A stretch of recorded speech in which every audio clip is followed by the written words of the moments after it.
going to the crime scene and just seeing them there because they were in the middle of the police cordon, and rarely will you see a family member inside the crime scene.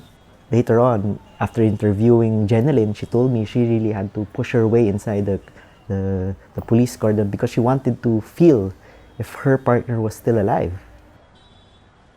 And yeah, it's still very traumatic that covering that.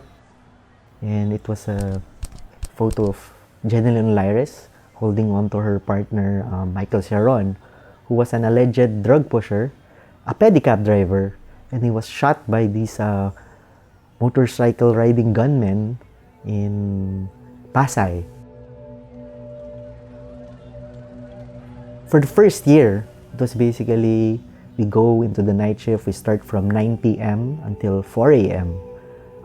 Sometimes even 5 a.m. because that's the time when sometimes street sweepers will begin to find bodies.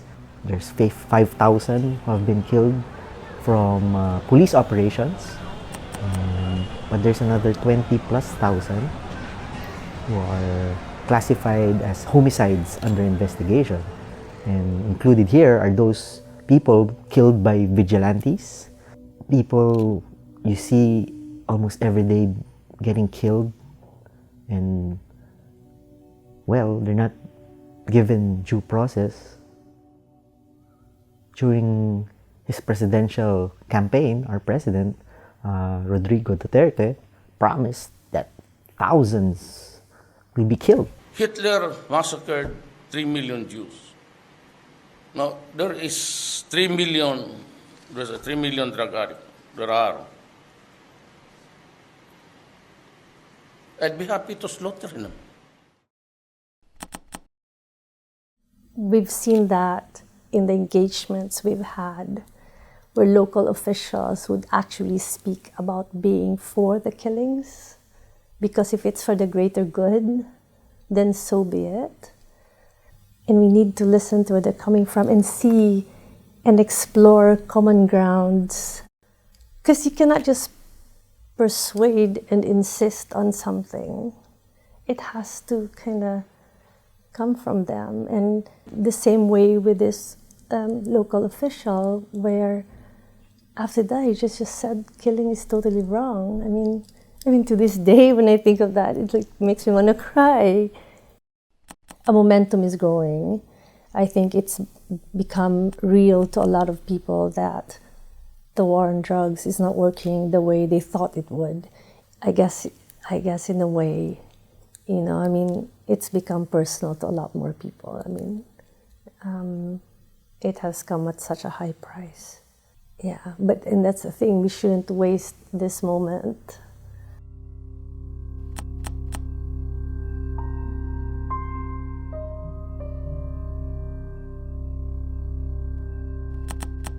The Philippines, I think, is the worst case we could envisage right now. It is the archetype of a war on drugs scenario, where the government and the president in particular has used people who use drugs as a scapegoat for what appears to be effectively an authoritarian power grab.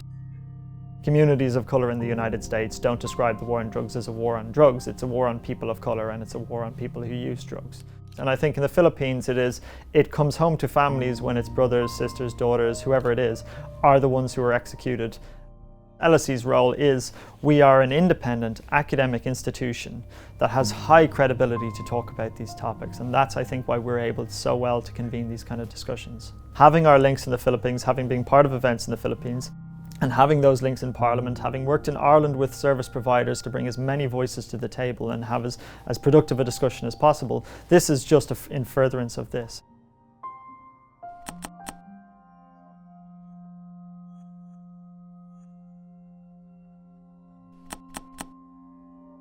Well, it does seem to me that we should be very, very tough in terms of doing anything useful for the Philippines in terms of trade. I would have our embassy being very active in terms of bringing people over to the Philippines to talk about the fact that what they're doing is not going to work. And I mean, they're not interested in morality or human rights or any of those things. They're good using those arguments. But they might use the argument, this is not going to do the Philippines any good, and you are a pariah state,